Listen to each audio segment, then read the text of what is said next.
दोस्तों मेरे हाथ में जो मोबाइल है इसमें जेस की सिम डली हुई है। अगर आपके पास भी जेस की सिम है तो ये कोड आप डायल करें और जो भी बंदा आपको कॉल करेगा तो उसको आपका नंबर बंद दिखाई देगा। मिसाल के तौर पर कोई भी दोस्त आपका कॉल करेगा या कोई भी रिलेटिव आपको कॉल करेगा तो उसको पता चलेगा कि भाई इस बंदे का नंबर बंद जा रहा है।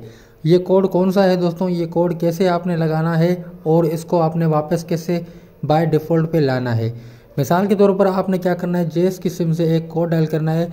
कोड ये है *21*0300#। ये डायल करके आप जैसे ही यस करेंगे तो आपका नंबर बन जाएगा। Sorry you do not have.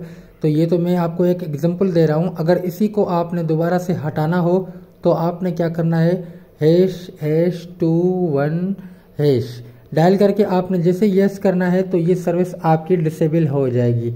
दोस्तों इस सर्विस को आप इस्तेमाल करके फ़ायदा उठा सकते हैं।